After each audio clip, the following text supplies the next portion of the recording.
tongkonan-tongkonan orang-orang Toraja itu tiangnya tinggi dan perbedaannya rendah. Tiangnya itu disebabkan tempat dia berdiri. Jadi kalau dia di lembah, tiangnya tinggi. Tapi kalau dia di bukit, apalagi kalau di gunung, tiangnya rendah. Kalau tongkonan Tonga mungkin 500 tahun yang lalu. Kalau tongkonan Tok Sendana itu sekitar 300 tahun yang lalu dipindahkan ke sini.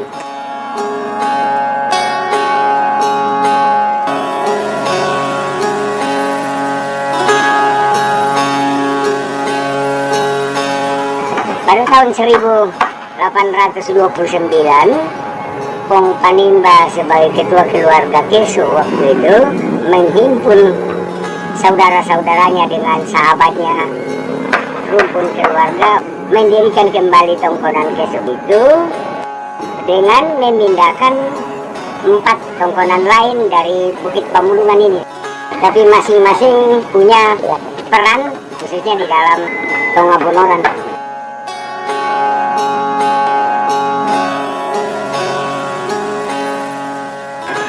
Waktu tongkonan Kesu masih ada di atas Bukit Kesu, ada gua merupakan tempat tinggal leluhur Toraja yang pertama. Kemudian di samping sebelah timurnya ada rumah tongkonan. Gua-gua itu sudah dimanfaatkan pada 920 tahun yang lalu. Adalah juga tempat tinggal teman-temannya atau abdi dalamnya untuk melihat apakah itu bisa untuk lahan pertanian dan perbukitan ataupun musuh. Setelah itu aman, itu menjadi kuburan mereka lagi. Tapi Puang Rikeso dikubur di atas guanya. Keturunannya semua di sini karena tidak boleh bercampur-campur ya. Kenapa dia Puang Rikeso harus dikubur sendiri di atas? Karena menurut keyakinan mereka Puang Rikeso itu teman nurun sendiri dari langit. Kalau anak-anaknya itu sudah kawin campur dengan manusianya, jadi itu sangat berbeda. Dan sekarang orang tidak mau lagi ke atas, jadi mereka bikin petani di bawah kan, lebih gampang. Tapi setelah ada aturan tata ruang ini tidak boleh melebur, baru mereka sadar. Setelah mereka bikin petani yang bagus untuk rumah, setelah datang di KTP seorang lebih baik mesti dikumpul di bawah. Akhirnya mulai mereka bongkar petaninya, lebih bagus bersama leluhur daripada bikin sendiri-sendiri.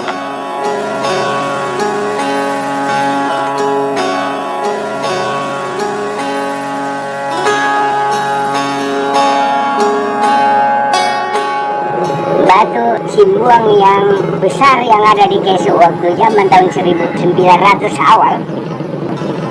Bayangkan itu di Karasik. Itu kan orang-orang di sana yang tarik berbulan-bulan. Mereka angkat dengan tenaga. Jadi si Momari Ubati itu dalam proses sudah upacara.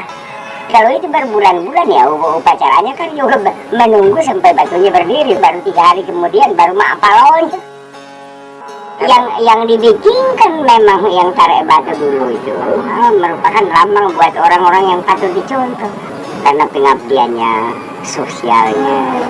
Dan setelah habis itu kan Injil masuk Toraja dulu di sana. Habis itu tidak ada lagi yang ditarikkan batu. Dia lebih modern. Nah, karena modernnya sekarang jadi kembali lagi tarik batu baru-baru. Tapi tidak ditarik lagi dengan manusia, ambil alat berat.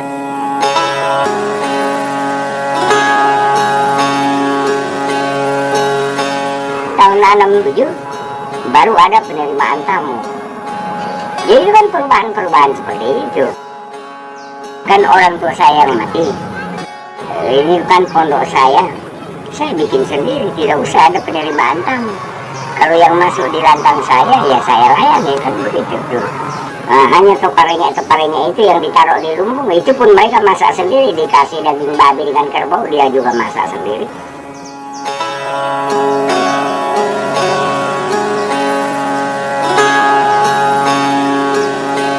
Dulu orang Toraja hanya sehari saja kalau dia sakit yang menular, dianggap selesai. Tapi orang Toraja tidak mau dianggap sakit sekarang karena mereka semampu dari rumpun keluarganya bisa potong kerbau. Kalau orang di Rapai, aluk pia akan ada. Aluk pertama dipotongkan kerbau sampai 24 awal pertama. Baru Acara yang kedua dipotongkan harus lebih dari 24. Nah sekarang orang yang mampu gabung dipotongkan 50 ya sampai 100 lah.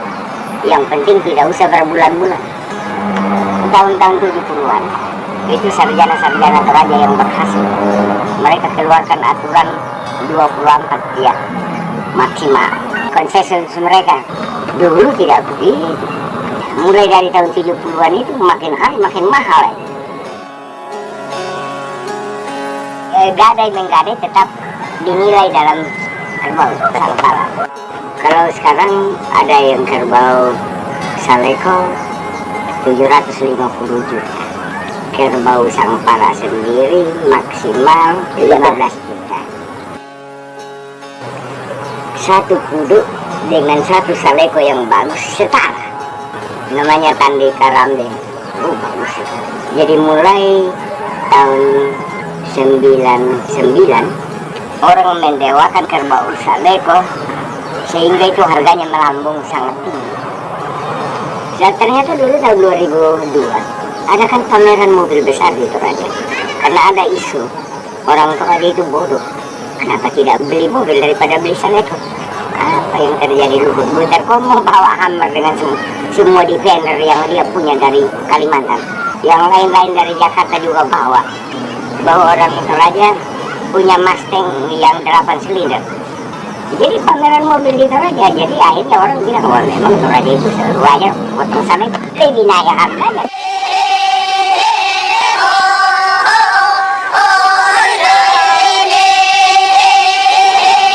Orang Toraja selalu dikubur bersama leluhur ibunya. Jadi orang Toraja itu setara untuk mengingat bahwa ini keluarga pihak ibu, ini keluarga pihak bapak. Supaya garis keturunan itu jelas dari kuburan ibu, jelas dari kuburan bapak ya. Yang sial, mereka kan rata-rata kawin sepupu. Andai kata ada permintaan dikubur bersama di sini, itu harus dibicarakan. Nah kalau semua orang Toraja diacarakan dalam musim libur, bagaimana silaturahimnya? Masing-masing hanya di tempatnya. Jadi pasti akan berubah. Dalam arti kata, mungkin diperpendek acaranya. Ini barangkali menjadi pemikiran buat orang Toraja yang baru. Menghormati leluhur dikubur baik-baik bagus. Tapi apakah acara itu tidak melenceng dari falsafah? Bukan mendidik lagi tapi merusak. Kalau kita tidak mampu. Tapi kalau untuk sementara sekarang ya terpaksa potong satu, Anda potong dua ya. Akhirnya 24 tidak usah kualitas, kuantitas saja ya. Kalau buat mereka yang mampu boleh.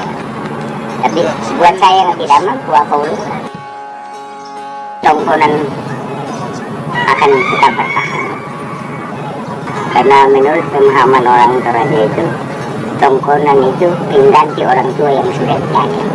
Kalau kuburan juga walaupun berubah bentuk tetap akan bertahan supaya mengingatkan mereka bahwa keluarga bapak dan ibu tetap